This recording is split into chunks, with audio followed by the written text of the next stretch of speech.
우리 하나님 말씀 함께 보도록 하겠습니다. 우리 마태복음 우리 18장을 함께 볼까요? 우리 마태복음 18장 우리 15절에서 20절까지 주의 말씀을 함께 교독하도록 하겠습니다. 마태복음 18장 15절에서 20절입니다. 제가 먼저 그리고 여러분들이 한 절씩 교독하죠. 저부터 읽겠습니다. 내 형제가 죄를 범하거든 가서 너와 그 사람과만 상대하여 권고하라. 만일 들으면 너가 내 형제를 얻은 것이요, 만일 듣지 않거든 한두 사람을 데리고 가서 두세 증인의 입으로 말마다 확증하게 하라. 만일 그들의 말도 듣지 않거든 교회의 말하고 교회의 말도 듣지 않거든 이방인과 세리와 같이 여기라. 진실로 너희에게 이르노니 무엇이든지 너희가 땅에서 매면 하늘에서도 매일 것이요, 무엇이든지 땅에서 풀면 하늘에서도 풀리리라. 진실로 다시 너희에게 이르노니 너희 중에 두 사람이 땅에서 합심하여 무엇이든지 구하면 하늘에 계신 내 아버지께서 그들을 위하여 이루게 하시리라. 내 이름으로 모인 곳에는 나도 그들 중에 있느니라. 아멘.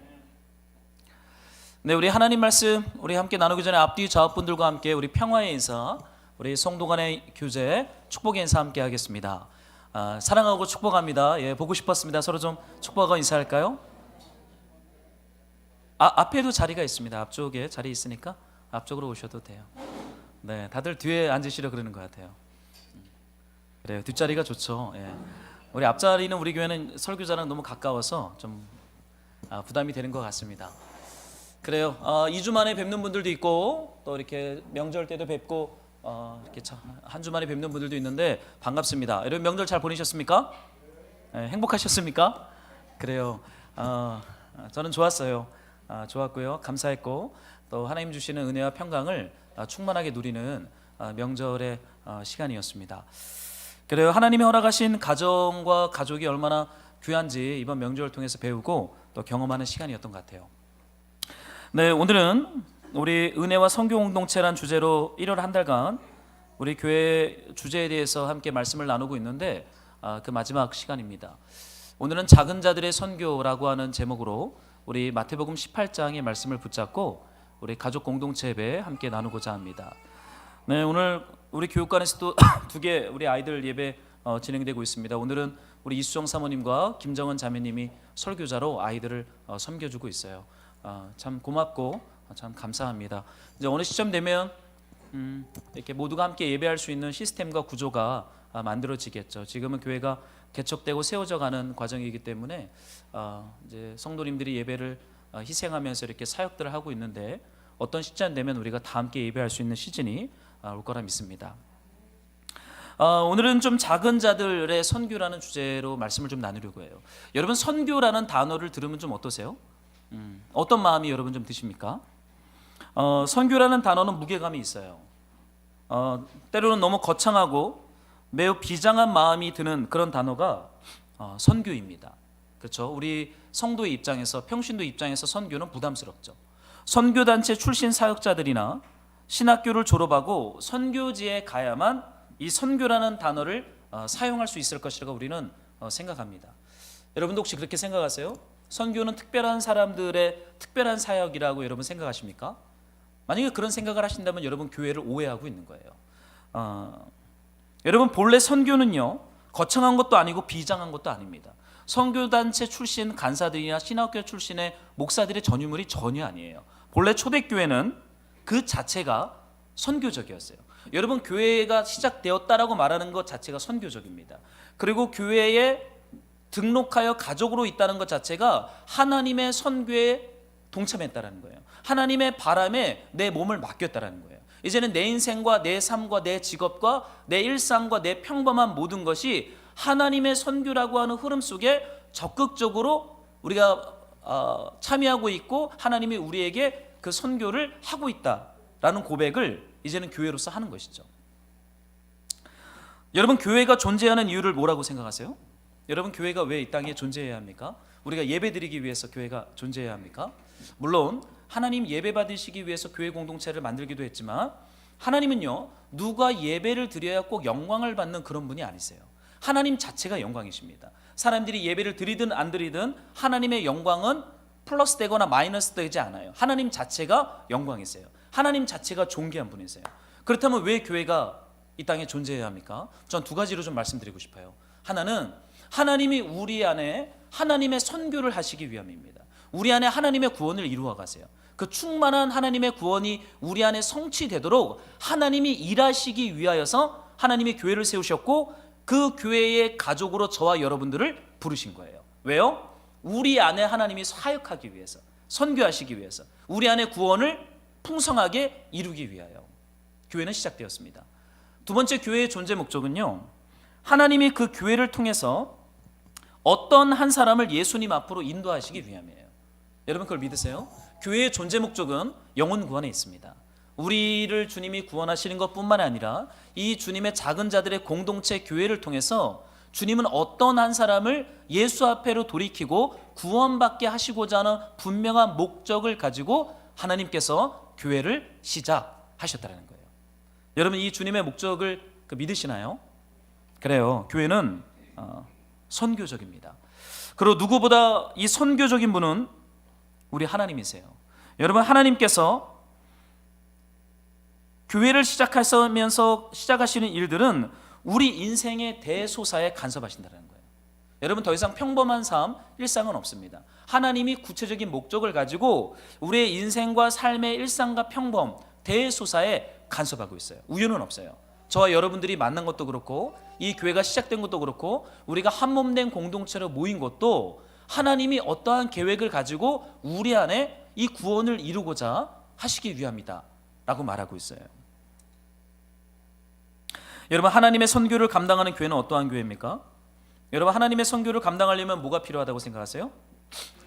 재정이 좀 풍성해야 선교를 할 수 있다고 생각하십니까?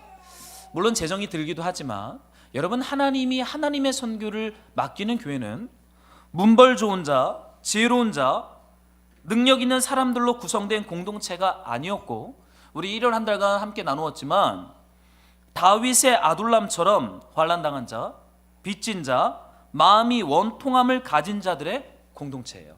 주님은 그런 공동체를 통해서 당신의 일을 하시기로 작정하셨습니다. 또한 마지막 오후 5시까지 직장을 구하지 못해서 공터에서 빈둥거리며 어찌할 바를 몰라 하던 사람들의 공동체. 주님은 그런 공동체에게 하나님의 선교와 하나님의 의를 의탁하시고 맡기세요. 여러분 이것을 믿으십니까? 여러분 선교를 어떠한 인프라와 시스템과 재정과 인력이 준비된 교회들만의 것이라고 생각한다면 그거는 주님을 오해하고 있는 것입니다. 주님은요 아둘람 공동체와 나중에 온 그 사람들의 공동체를 통해서 당신의 선교를 시작하기로 작정했어요. 저는 오늘 이 하나님의 선교에 대한 말씀을 좀 나누려고 합니다. 여러분 오늘 읽은 이 마태복음 18장 안에는 잃어버린 작은 자 한 사람을 얻고자 하시는 이 간절한 하나님의 마음이 담겨져 있는 긴 예수님의 설교문이에요. 이 마태복음 18장엔 다양한 본문과 말씀과 주제들이 담겨져 있습니다. 이 주님의 마음이 적용되어지는 곳이 여러분 선교지를 할 수 있겠어요. 여러분 선교지를 가보셨는지 모르겠어요. 저는 청년 때는 매번 방학 때마다 이 선교지를 가는 일들을 좀 경험을 했는데 여러분 선교지에 간다고 해서 꼭 선교사가 되는 것은 아닙니다. 아무리 선교지에 있다고 하더라도요, 선교사라고 하는 직분을 가지고 있다 하더라도요, 잃어버린 영혼 그 작은 자를 하나님께로 돌이키고자 하는 그 마음이 없이 몸과 삶만 그곳에 덩그러니 놓여져 있다면 여러분 그거 선교 아니죠. 그러나 우리가 돈을 벌기 위해 직장과 혹은 가정과 일상과 평범 속에 이 한국 땅에 있다 할지라도요, 잃어버린 작은 자를 향한 이 마태복음 18장에 있는 하나님의 마음으로 우리가 살아간다면 여러분 실상은 저와 여러분들이 하나님의 보냄받은 자로서의 선교를 감당하는 주님의 종인 줄로 믿어요. 여러분 믿으셔야 돼요. 여러분들이 하나님의 선교를 주도적으로 적극적으로 주께서 맡기신 하나님의 선교적인 성도, 선교적인 교회라는 것을 여러분 믿으셔야 돼요. 나는 평범한 성도야, 나는 평신도야. 그렇지 않아요. 잃어버린 작은 자를 향한 주님의 마음이 우리 안에 부음받아지면 우리가 있는 곳이 어디든지 간에 거기는 선교지가 되는 것이고 하나님이 일하시는 현장이 되는 줄로 믿습니다. 여러분, 마태복음 18장 안에 이 잃어버린 작은 자에 대한 주제를 예수님이 설교하시다가 던진 질문이 있어요. 그게 뭐냐면 천국에서 누가 큰 자인가? 라는 질문입니다. 여러분, 이 질문은 굉장히 중요해요. 천국에서 큰 자가 누구고 천국에서 큰 공동체가 누구인가에 대한 이 질문을 제자들이 해요. 여러분, 제자들은 이 땅에서도 큰 자가 되고 싶어하는 욕망이 있는데 천국에서조차도 큰 자가 되려고 하는 질문을 합니다. 참 이상해요. 여러분, 천국에 큰 자 작은 자 있겠어요? 천국에 계급이 있겠어요? 이 땅에서야 뭐 계급이 있고 이 땅에서의 권위 구조가 있고 부자와 가난한 자, 건강한 자와 병든 자, 강한 자와 약한 자들이 존재하지만 이 제자들의 질문은 천국에서조차 누가 큰 자입니까? 라고 하는 그들의 욕망의 민낯을 마구 예수님 앞에 드러납니다. 여러분, 이 땅에서 큰 자로 살고 싶으신가요? 작은 자나 가난한 자로 살고 싶은 사람 없을 거예요. 우리가 예수님을 믿는 이유 중에 하나도 이 복에 대한 갈망과 소망함이 있기 때문에 우리 예수님 믿는 거잖아요. 누가 병든 자로 가난한 자로 힘없는 자로 이 땅에 살고 싶어하는 인생이 어디 있겠어요? 그런데 여러분, 예수님께서 그들의 그 질문에 대하여 이런 말씀을 하세요. 한번 여러분들이 3절의 말씀을 좀 읽어주시면 좋겠습니다. 함께 좀 읽을까요? 우리 시작.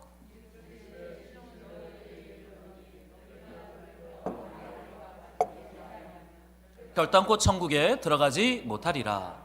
그러므로 누구든지 이 어린아이와 같이 자기를 낮추는 사람이 천국에서 큰 자다. 여러분, 누가 천국에서 큰 자래요?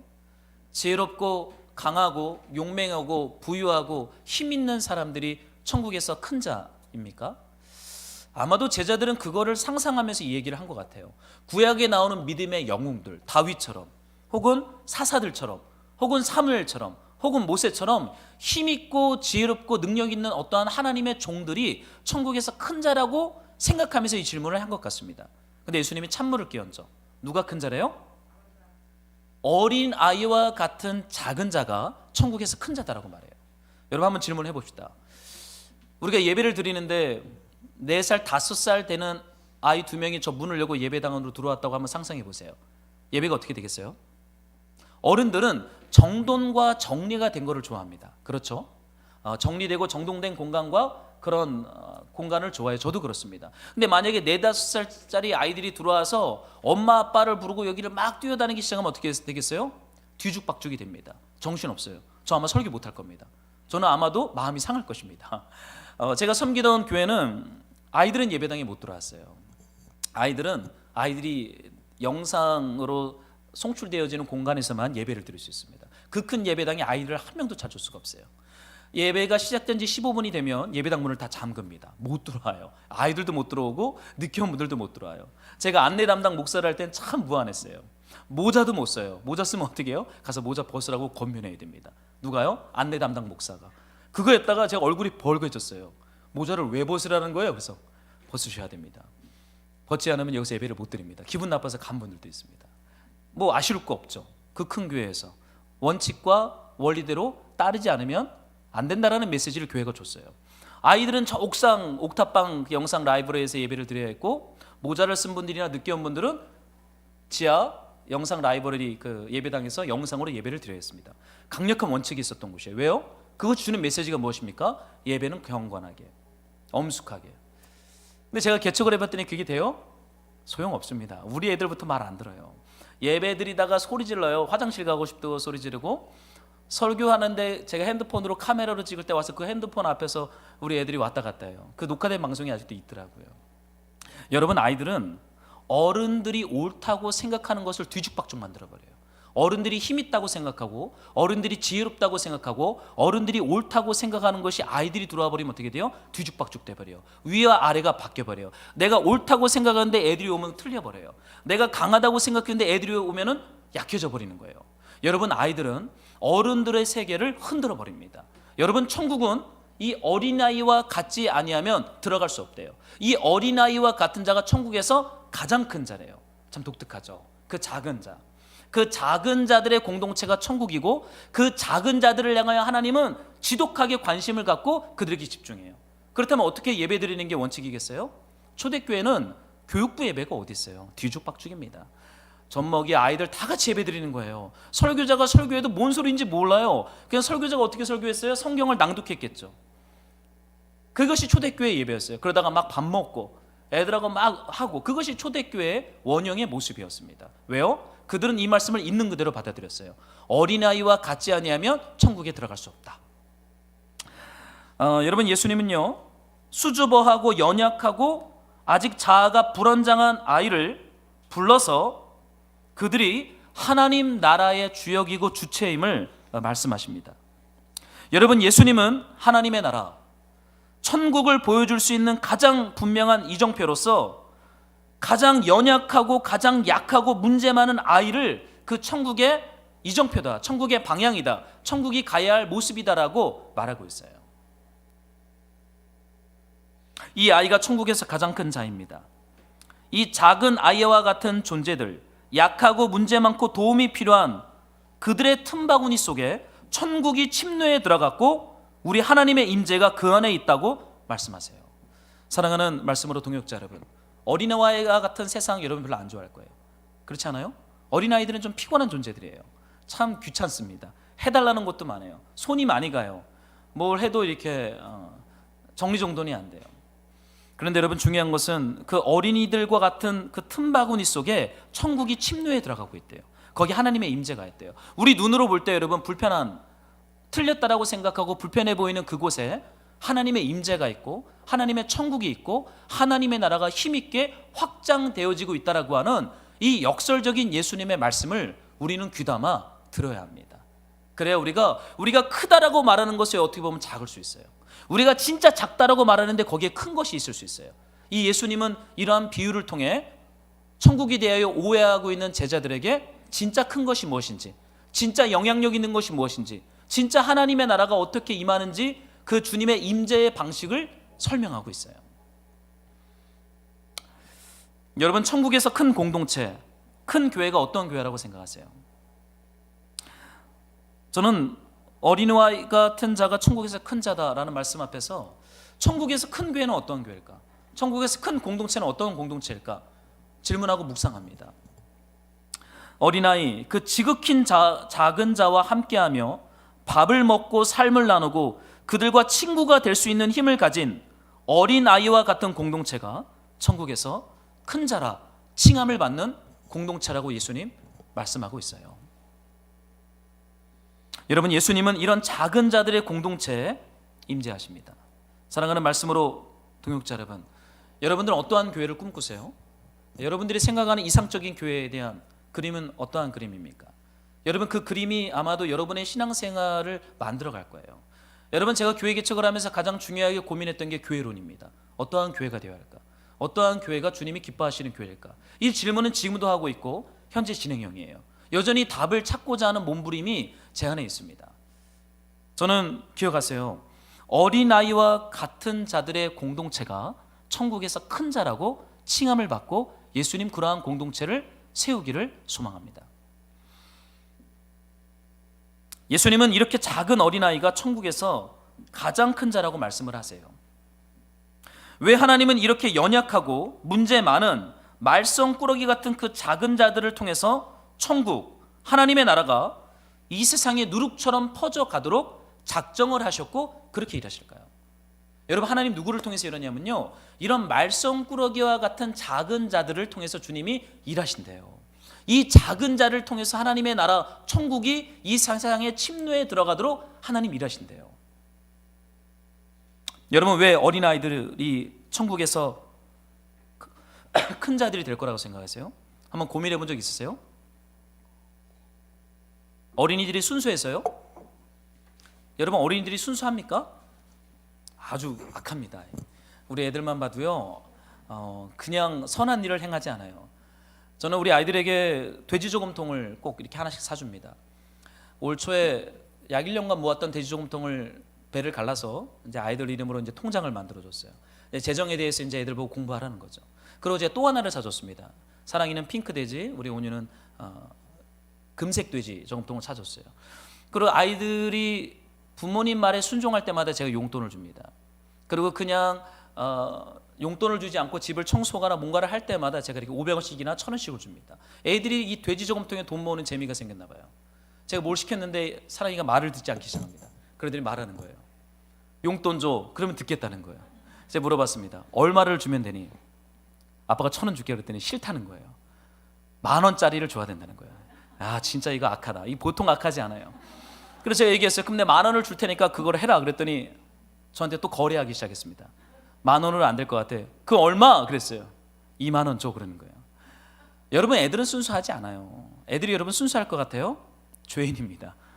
그 안에 죄성이 아주 꿈틀거리고 있어요. 내 자식만 아니면 저는 별로 애들 사역하고 싶지 않아요. 저는 옛날부터 교육부 전도사 때 제일 힘들어했어요. 우리 지금 아동부 사역들 하고 계시는데 진짜 고마워요. 저는 하려면 못할 것 같아요. 저는 아마 사표 쓰고 나가서 목회 못할 것 같습니다. 그만큼 애들이 힘들어요. 별로 순수하지도 않아요. 아주 영악합니다. 자기 편이 누구고 자기를 좋아하는 사람이 누군지 누구보다 잘 알아요. 여러분, 왜 아이들이 천국에서 큰 자냐고요? 순수해서 아니에요. 착하기 때문 아니에요. 왜 아이들이 천국에서 큰 자라고 하는 이 비유의 말씀을 예수님이 하고 있냐고요. 왜 교회가 그런 작은 아이들과 같은 길을 걸어가야 되는지 우리는 묵상해 볼 필요가 있어요. 여러분, 마태복음 18장 10절에 참 독특한 말씀을 예수님이 하세요. 한번 여러분들이 이 10절의 말씀을 읽어주세요. 함께 시작.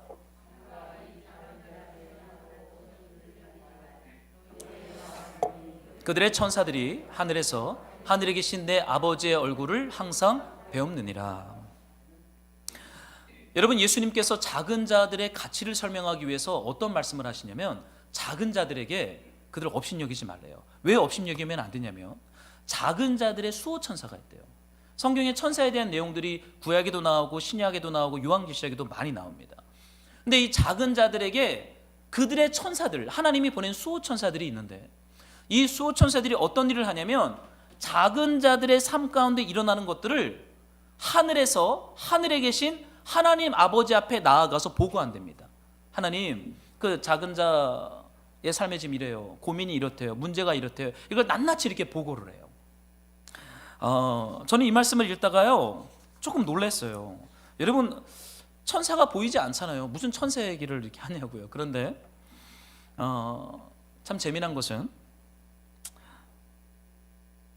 하나님은 작은 자에게 천사를 보낸다는 거예요. 무슨 말씀입니까? 하나님은 작은 자한테 관심이 있으세요. 여러분, 세상은요 작은 자에게 관심이 별로 없습니다. 누구한테 관심 있어요? 큰 자들, 나한테 이익을 줄 수 있는 사람들에게 관심이 있지. 근데 하나님은 작은 자에게 관심이 있어서 수호천사들을 보낸대요. 그래서 그 천사들을 통해서 작은 자들의 삶을 낱낱이 보고받으시는 거예요. 지금 어떠한 고민이 있고 어떠한 문제가 있고 어떠한 삶을 사는지를 보고해요. 여러분, 누가 작은 자입니까? 여러분, 누가 작은 자라고 생각하세요? 어린아이들이 아니라 우리가 무례하게 행동할 수 있는 사람은 작은 자예요. 여러분, 누군가에게 무례하게 행동해 보신 적 있으세요? 그럼 그 사람은 여러분보다 작은 자입니다. 여러분보다 큰 자에게 여러분 무례하게 행동하기는 힘들 거예요. 그러나 나보다 작은 자라고 느껴지면 우리 인간은 그 사람에게 무례하게 행동합니다. 이것이 우리 가지고 있는 인간의 본성이고 죄성이에요. 때로는 아내에게 무례하게 행동할 수 있죠. 왜요? 아내가 작은 자라고 생각하기 때문에. 때로는 아내들이 남편에게 무례하게 행동할 수 있죠. 왜요? 남편이 작은 자라고 느끼기 때문에. 그러면 그 아내나 그 남편은 작은 자에 속합니다. 무력하게 어떤 무력함과 고통을 그저 받아들여야 하는 삶의 자리에 있다면 그는 작은 자예요. 내가 아무리 몸부림치고 힘을 써도 그 고통으로부터 넘어설 수 없다면 우리는 이미 작은 자의 자리에 있는 거예요. 여러분, 병이 찾아올 때 우리 어떻습니까? 그 병과 전혀 논쟁하거나 싸울 수 없어요. 그저 무력하게 그 병의 공격을 받아야 합니다. 그렇다면 그 사람은, 병든 사람은 작은 자예요. 여러분, 경제적으로 어려움 앞에 있는 사람은 보이지 않는 신음소리를 냅니다. 그렇다면 그 사람도 작은 자겠죠. 저는 이 작은 자라는 단어를 묵상하다가 제 삶의 자리가 교회잖아요. 저는 누가 생각이 났냐면 작은 교회 목사님들 생각이 났어요. 여러분, 작은 개척교회 목사님들의 삶을 아세요? 제 주변에 있는 많은 동료들과 선배들과 후배들이 있어요. 오후 5시까지 교회에서 근무하다가 5시가 되면 이제 쿠팡이나 이런 데 이제 배달 알바를 나가는 우리 목사님들 계세요. 저녁에 일이 많거든요. 오후 5시면 오토바이도 사셨어요. 그래서 교회에서 오토바이 타고 출근하세요. 배달 알바로 밤늦게까지. 한 목사님은 저녁이 되면 이제 대리운전 나가는 목사님이 있어요. 왜요? 이제 교회와 가정을 돌봐야 되기 때문에 대리운전하면서 경제적인 자립을 꿈꾸려고 일하러 나가는 우리 선배 목사님들도 계세요. 제가 볼 때는 그분들은 작은 자들이에요. 예배당에서 성경 보고 기도하며 성경을 가르치는 자리에 있어야 하는 목사님들이 운전대 잡고 오토바이 타고 때론 고단한 삶의 현장에서 그래도 주님께서 우리 교회를 사용해달라고 몸부림치며 온 삶을 드리는 작은 교회 목사들이 있어요. 여러분 또 누가 작은 자입니까? 한부모 가정, 어쩌면 남편이 해야 할 일을 혼자 엄마가 다 감당해야 하는 분들, 여러분 작은 자이지 않겠어요? 저희 외삼촌이 강원도 철원에서 농사를 짓는데 거기서 일하는 분들은 대부분 외국인 노동자들이에요. 제가 거기 갈 때마다, 파프리카 농장에 갈 때마다 많은 외국인 노동자들을 만나요. 저희 외삼촌이 예수를 믿지 않는데 왜 외국인 노동자들만 다 고용하냐고, 한국 사람들을 좀 고용하지. 임금을 50%만 주면 된대요. 여러분 타국에서 한국에 돈 벌러 온 외국인 노동자들은 한국인들보다 임금을 60에서 70% 정도 받아야 되는, 그들은 분명 작은 자들이 불과해요. 근데 여러분 중요한 것이 있습니다. 그 작은 자들에게 하나님께서 수호 천사들을 보낸다는 거예요. 여러분 잘 기억하세요. 교회에게 주님이 수호 천사를 보낸다는 말을 하지 않고 작은 자들에게 수호 천사를 보내서 그들의 삶과 그들의 고민과 그들의 고통 소리를 수호 천사들이 듣고는 빨리 하늘로 날아가서 하나님께 일일이 다 보고하는 거예요. 다 이르는 거예요. 주님, 그 친구 좀 그렇게 됐어요. 그렇게 돼서 다 보고한다는 거예요. 이것이 지금 예수님께서 작은 자를 업신여기지 말라, 왜 작은 자가 천국에서 클 수밖에 없는지 이유에 대해서 이 천사라는 말씀을 통해서 설명하고 있어요.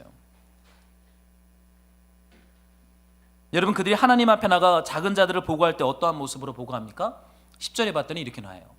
그들의 천사들이 하늘에서 하늘에 계신 내 아버지의 얼굴을 항상 배웁느니라. 여러분 구약과 요한계시록에서 천사가 나오는 말씀들을 여러분 읽어봤는지 모르겠어요. 보통 하나님 존존 앞에 서는 천사들이 묵시 이 성경책에서 어떻게 기록이 되어 있는지 아십니까? 천사들은 날개가 6개래요. 2개로는 얼굴을 가리고 2개로는 발을 가리고 나머지 2개로 이렇게 하늘에서 날개짓을 합니다. 떠 있으려고요. 근데 이사야 6장에 보면 이런 말씀이 있어요. 한번 여러분들이 좀 읽어주시면 좋겠습니다. 시작.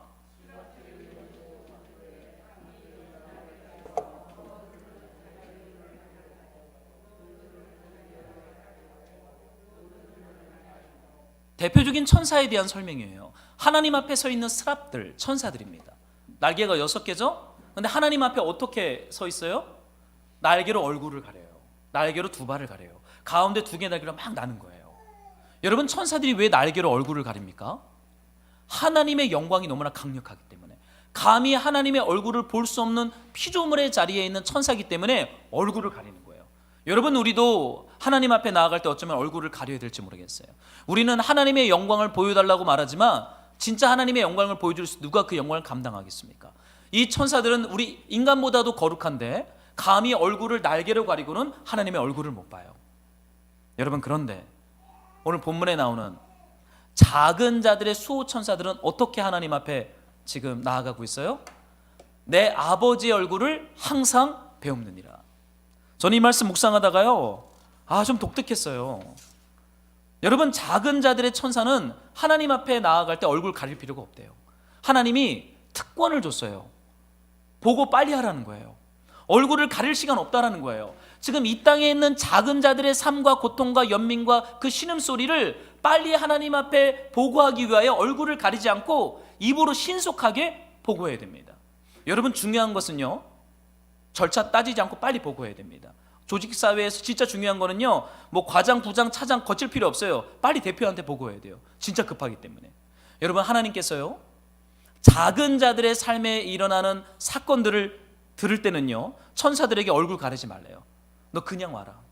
얼굴 가리지 말고 빨리 6개 날개로 빨리 날아서 나한테 와서 그 작은 자들의 삶 가운데 일어나는 대소사를 나한테 보고해달라, 중보해달라. 그러면 하나님이 그걸 들으시고 반응하고자 하는 것이죠. 여러분 하나님은 작은 자들에 대한 이야기를 빨리 듣고 싶으세요. 여러분 우리 어린아이들이 약하잖아요. 그들이 기도하면 하나님 빨리 들을 것입니다.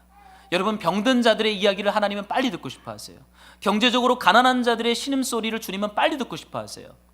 내 힘으로 살아갈 수 없는 연약함을 가진 그 인생들의 이야기에 대해서 하나님은 극도로 관심을 가지고 천사들의 얼굴을 가릴 필요도 없이 그 가난한 자들의, 작은 자들의 수호천사는 하나님을 독대하면서 하나님 앞에 보고하라고 하는 이 독특한 이 그림의 언어로 하나님은 작은 자에 대한 사랑과 관심을 말하고 있죠. 여러분, 그래서요, 천국에서 작은 자는 큰 자 대접을 받는 거예요. 여러분, 이 땅에서 작은 자들 얼굴 보고 싶으세요? 얼굴도 안 보고 얘기하잖아요. 여러분, 그런 적 있으세요? 누구랑 얘기할 때 얼굴도 안 보고 뭐 주세요, 그런 적 있으세요? 그러지 마세요. 그거 제가 잘합니다. 얼굴도 안 보고 얘기할 때 있어요. 그거 주세요. 못된 거죠. 그 아주 악한 거예요. 여러분, 작은 자들은 우리 얼굴 보지 않아요. 그냥 주문합니다.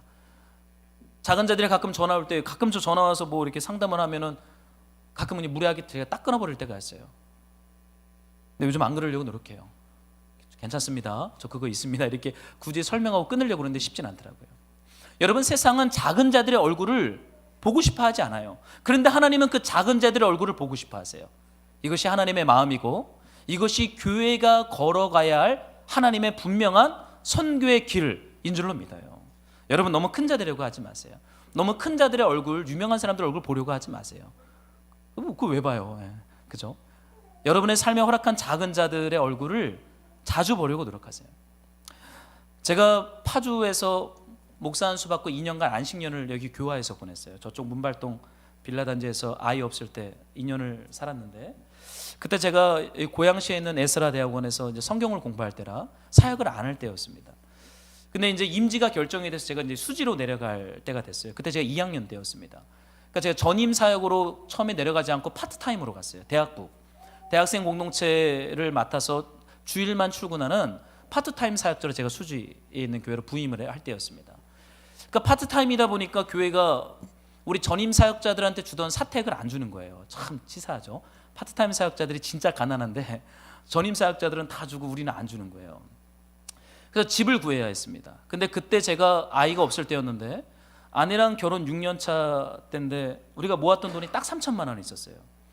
이걸로 집을 구해야 되는데 수지에서는 집을 구할 수가 없었던 거예요.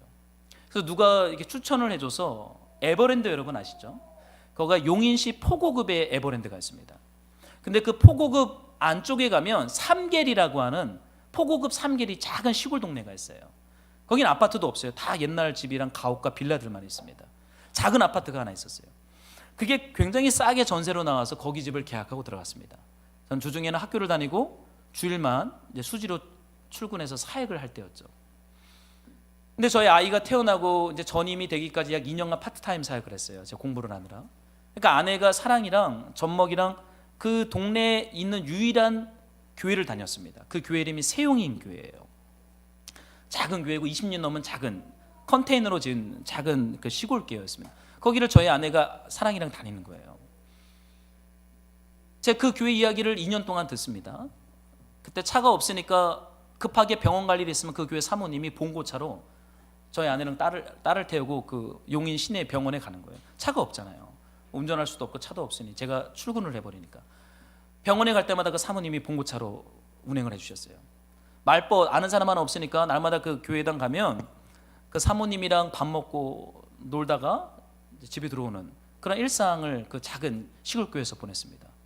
20년이 넘은 교회인데 40명이 모이는 교회였어요. 근데 그 중에 멤버들의 특징들이 뭐였냐면 그 동네는 굉장히 집값이 싼 동네였어요. 밀린 사람들이 오는 동네였습니다. 그러다 보니까 그 교회 예배에 드리는 구성원들은 약간 정신질환자들이 많았어요. 우울증 환자들도 많았어요. 한부모 가정도 많았어요. 할머니랑만 사는 아이들도 있었어요. 그런데 어떤 아주머니는 목사님만 뭐 자꾸만 사달라고 하는 아주머니가 있대요. 목사님만 따라다니는 뭐 사주세요. 정신병이 있으신 거죠. 그러니까 아내한테 제가 얘기를 듣다 보니까 목사님이 하도 그러시니까 설교 때도 와서 사달라고 그러니까 화가 나버린 거예요. 이제 정색하면 제가 사줄 테니까 이제 그만 좀 하라고. 제가 그 얘기를 들으면서 쉽지 않은 교회구나.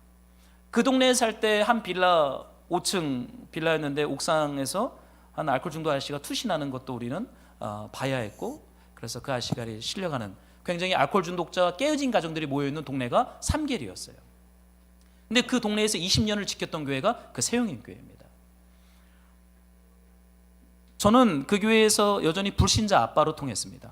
사랑의 아빠 이제 교회 나와야지 맨날 전도하는 거예요. 저희는 목사인 걸 제가 말하지 말라 그랬어요. 왜냐면 목사인 걸 밝히는 순간 관계는 형성되지 않습니다. 사모님이 돼버리잖아요. 무슨 관계가 돼요? 그러니까 사랑의 아빠 언제 교회, 저 이렇게 산책하다 보면 그 목사님 부부면 저한테 막 불러요. 사랑의 아빠 교회 나와야지. 저한테 계속 그래. 그럼 제가 그러죠. 아, 이제 나갈 거라고. 이제 저희 아내 잘 돌봐서 고맙다고 제가 맨날 인사를 합니다. 제 교회에서 뭐 선물 신방단에다 받으면 제가 그 목사님 갖다 드려요. 홍삼 갖다 드리고 과일 갖다 드립니다.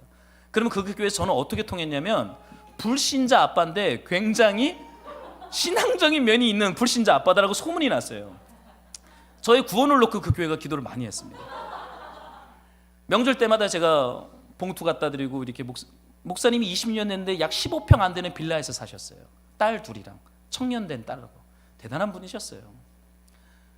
이제 제가 전임 사역이 돼서 수지로 들어갈 때 이제 사택으로 들어가야 되니까 이제 아내랑 애들을 다 데리고 수지로 들어갔어요. 그러니까 이제 뭐 이사 간다는 말하고 이제 작별의 인사를 하고 떠났습니다. 그래도 종종 그 교회에 우리가 모르게 조금씩 후원금을 보낼 때였어요. 근데 이제 우리가 7년이 지나 파주로 개척을 와서 얼마 전에 아내랑 같이 이제 그 교회에 후원을 하려고 전화를 드렸어요. 전화를 안 받더니 갑자기 페이스톡이 오시는 거예요. 얼굴 부담스럽게요. 이제 제가 목사인 건 알았습니다. 이제 개척하는 것도 알았어요. 근데 목사님 사모님 인사를 드리고 교제를 하는데 우리가 후원금을 보낼 테니까 계좌를 달라. 그랬더니 목사님이 이제 교회에 은퇴를 했다는 거예요. 딸들 다 결혼시키고 이제 은퇴를 하고 그럼 어디 계세요? 그랬더니 필리핀에 있다는 거예요. 거기서 뭐 하십니까? 그랬더니 필리핀에 있는 현지인들과 그냥 공동생활하면서 이제 선교사로 나가신 거예요. 평생을 가난한 동네에서 가난한 자들과 함께하다가 은퇴하고 좀 살만했더니 이제 필리핀 가난한 동네에 와서 그냥 별도로 사는 게 아니라 현지인 동네에 들어가서 같이 선교 사역을 한다는 얘기를 들었어요. 그분이 이제 저희 교회가 지금 이제 후원하고 있는 이설원 선교사님이십니다. 제가 가을에 한번 찾아뵐 거예요. 이제 바리바리 이것저것 싸들고 가서 인사드리고 찾아뵐 건데, 저는 그 교회를 잊지 못해요. 저는 수지에 있을 때 부자 교회에 있었어요. 제가 제일 가난했어요. 거긴 부자 교회였습니다. 신방 다닐 때 항상 외제차를 탔어요. 벤츠, 아우디 뭐 맨날 뒷자리에 앉으래요. 그럼 앉으면 신방 갈 때까지 자기들이 운전해주고 뭐 이런 교회가 다 있나 깜짝깜짝 놀래요. 얼굴이 빨개졌어요. 아, 이런 동네도 있구나. 그러나 삼계리에 있었던 그 세용인 교회는 저는 잊지를 못해요. 가난한 자들과 함께했던 그 교회, 그 목사님, 그 15평 되지 않는 사택을 뭐 한 15년 만에 샀다고 5천만 원 주고 샀다고 기뻐하시는 그 사모님의 얼굴 제가 잊지를 못합니다. 여러분, 교회는 작은 자들의 수호 천사들은 하나님 앞에 얼굴을 가리지 않아요. 이것이 하나님의 굉장한 하나님의 시선이 어디를 향하여 있는지 여러분 꼭 아셔야 됩니다. 교회의 승리는요, 얼마나 작은 자를 향하여 교회가 나아가고 있는지가 그 교회의 건강도를 측정합니다. 그 교회의 부흥을 측정합니다. 인원이 많이 늘어나는 게 부흥이 아니에요. 재정이 많아지는 것도 부흥이 아니에요. 얼마나 작은 자를 향하여 하나님의 시선을 한 사람 한 사람이 잃어버리지 않고 고수하며 그 방향을 향하여 나아가고 있는지가 우리의 신앙과 우리의 믿음의 척도인 줄 알아요. 아무리 성령 충만하고 말씀 많이 보고 기도 많이 해도 소용없어요. 작은 자를 향하여 우리가 무례하게 대한다면 그 성령 충만 아니에요. 그 믿음 아닙니다. 여러분, 작은 자의 얼굴을 봐야 돼요. 누구처럼요? 하나님처럼. 우리는 작은 자의 얼굴 보기를 불편해요. 얼굴을 가립니다. 그런데 우리 하나님은 그 작은 자들의 천사들에게 날개로 얼굴 가리지 말고 빨리 나한테 날아와서 보고해줘. 그들의 삶을 나한테 얘기해줘. 여러분, 이것이 우리 하나님의 선교예요. 이것이 하나님이 행하시는 일들의 역사예요. 거창한 선교, 비장한 선교 속지 마세요. 진짜 선교의 시작은 내 곁에 허락하신 그 작은 자를 향하여 우리가 얼굴을, 우리의 눈빛을 집중하는 것인 줄로 믿습니다.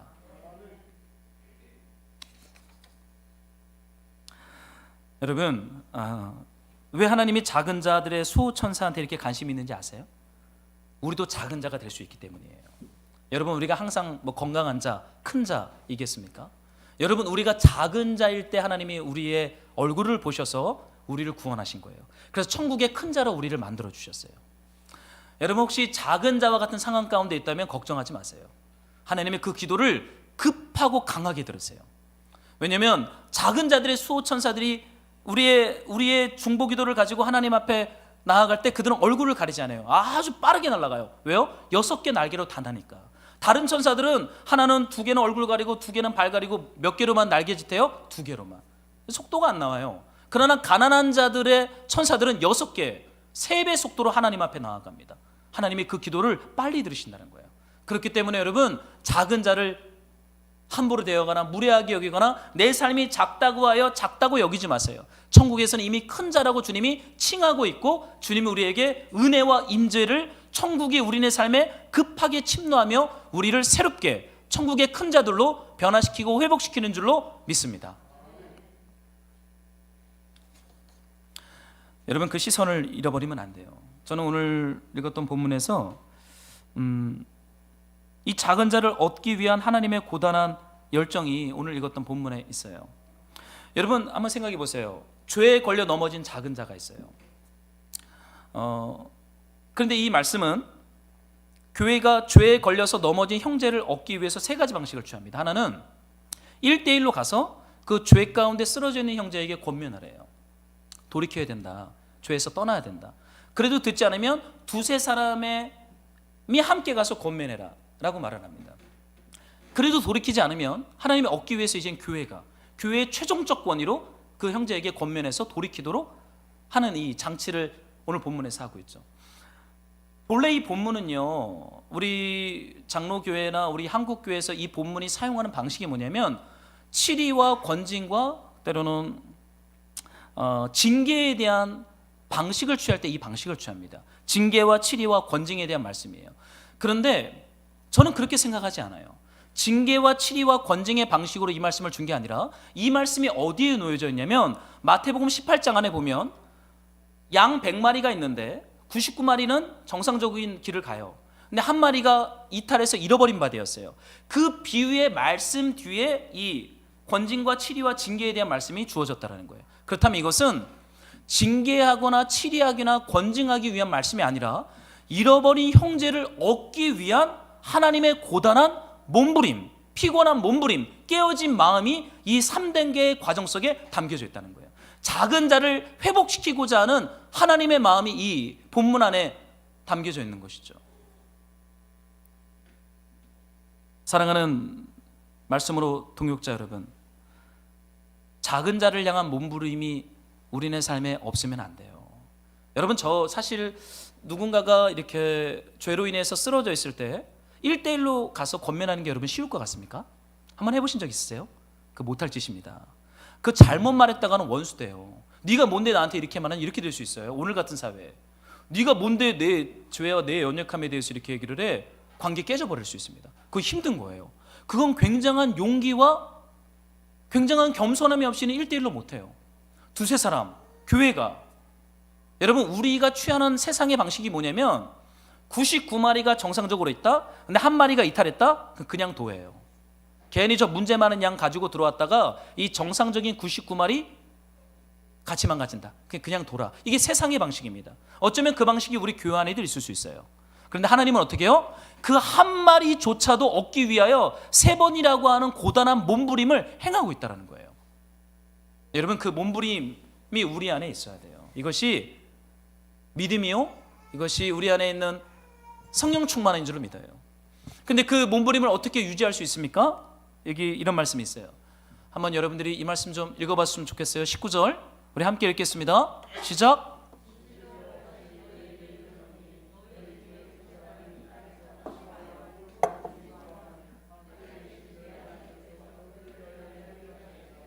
우리 예수님께서 말씀하십니다. 너희 중에 2 사람이 땅에서 합심하여 기도하면 그 기도가 신속하게 응답될 것이다. 그 기도의 내용은 뭐겠어요? 큰 자가 되고자 하는 기도가 아니라 잃어버린 작은 자를 얻기 위한 기도예요. 이 기도를 2-3 사람이 하면 그 기도는 신속하게 응답될 것이다 라고 말해요. 그리고 그 뒤에 이런 말씀이 있죠. 제가 좀 읽을게요. 2-3 사람이 내 이름으로 모인 곳에는 나도 그들 중에 있느니라. 하나님이 이 작은 자를 얻기 위하여 기도하는 2-3 사람의 작은 단위의 공동체, 그 교회 가운데 예수님 뭐라고 말해요? 그들 가운데 내가 임재해 있다, 항상 함께하고 있다 라고 말하고 있어요.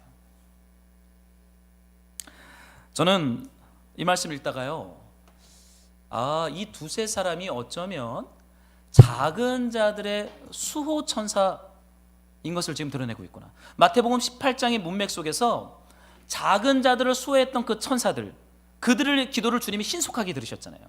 그런데 지금 그 작은 자들이 마태복음 18장 중간에서 어떻게 수호 천사들이 지금 적용되고 있냐면 두세 사람의 교회 공동체, 그들은 잃어버림 받은 작은 자를 수호하는 하나님의 천사로서 이곳에서 해석되어지고 있고 적용되어지고 있어요. 사랑하는 동역자 여러분, 두세 사람이 땅에서 매면 하늘에서도 매일 것이고 땅에서 풀면 하늘에서도 풀릴 것입니다. 저는 아직은 저희 교회가 소그룹 사역을 시작은 안 했어요. 그 때를 보고 있고 기도하고 준비하고 있습니다. 그러나 저는 두세 사람이 함께 모이는 공동체 반드시 필요합니다. 대그룹으로서 모이는 공동체를 넘어서 두세 사람이 작은 자들에게 시선을 고정하면서 하나님의 선교에 동참하는 그 작은 자들의 공동체는 우리 교회에서 시작이 될 거예요.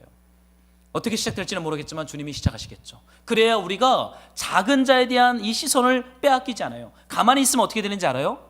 여러분, 죄는 관성의 법칙이 있습니다. 가만히 있으면 우리는 저절로 나에게 집중하게 되어 있어요. 내 필요, 나의 어떠함, 이것이 여러분 죄입니다. 그러나 두세 사람이 함께 합심하여 기도하면 하나님의 시선과 하나님의 마음을 잃어버리거나 빼앗기지 않는 주님과 함께하는 임재하는 공동체로서 존재할 수 있음을 성경은 증언하고 있죠. 여러분, 세상에서 큰 자 되려고 너무 몸부림치지 마시고 천국에서 큰 자가 되려고 소망합시다. 함께 걸려 넘어진 그 작은 자를 향하여 하나님의 시선과 마음을 잃어버리지 맙시다. 이 은혜가, 이 임자가, 이 함께함이 이번 한 주 저와 여러분의 삶 가운데 충만하기를 우리 주의 이름으로 축복합니다. 우리 함께 찬양하면서 주님 앞에 기도합시다. 우리 성령이 오셨네. 우리 찬양 같이 좀 하고 싶어요.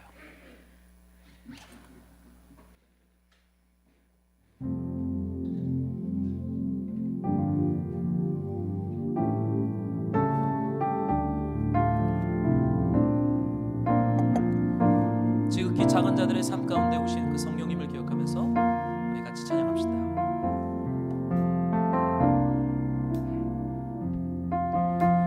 허무한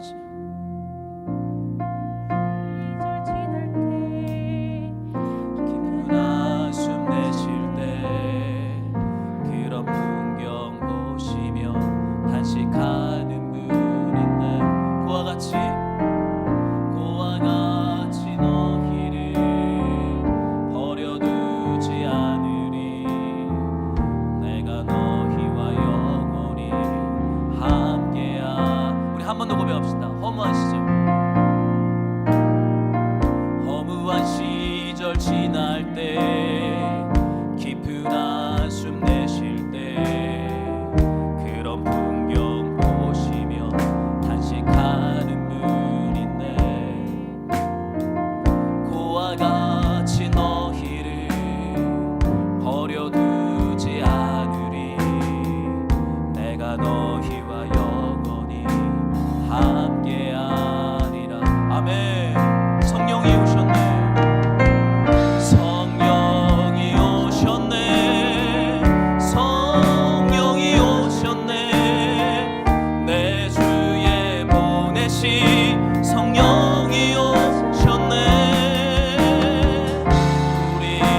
자들의 기도는 신속하게 하나님의 귀에 들려요. 왜냐하면 그들의 수호천사가 얼굴을 가리지 않고 날개 6개를 온통 날개짓하며 하나님 앞에 급하게 가서 보고하기 때문입니다. 하나님은 작은 자들의 기도를 들으시는 하나님이세요. 하나님은 그들의 고통과 그들의 문제와 그들의 삶 가운데 적극적으로 간섭하시는 분이세요. 천국이 침노하고 천국이 누르기에 우리의 삶을 새롭게 해요. 하나님 우리 가운데 강력하게 임재해서 작은 자들을 천국에서 큰 자로 만드시는 이 하나님의 생명의 은혜, 이 성령의 충만함, 성령의 역사가 우리 삶 가운데 있는 줄로 믿습니다. 우리 한번 같이 기도할 때는 주님, 우리 삶 가운데 임재해 주실 뿐만이 아니라 그 작은 자를 향한 우리가 무례히 향하며 하나님의 마음과 하나님의 시선으로 우리네 삶 가운데 작은 자들을 향한 선교를 감당할 수 있도록 우리에게 은총과 은혜와 성령의 충만함을 부어 주시옵소서. 우리 같이 기도하겠습니다.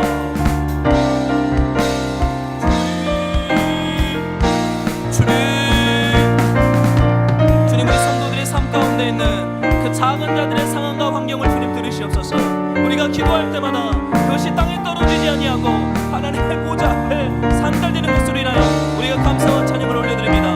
병든 자와 묶인 자와 고통당하는 자들 가운데 천국이 침노하여 하나님의 회복과 치유와 생명과 구원으로 하나님 역사하여 주옵소서. 하나님 우리 공동체 가운데 임재하셔서 두세 사람의 하나님의 시선을 바라보며 하나님의 마음으로 작은 자를 향하여 나아가는 그 두세 사람의 공동체가 주님 우리 안에서 시작될 수 있도록 성령 하나님 은혜를 베풀어 주시옵소서. 성령으로 역사하소서. 성령으로 임재하소서. 주님, 주님.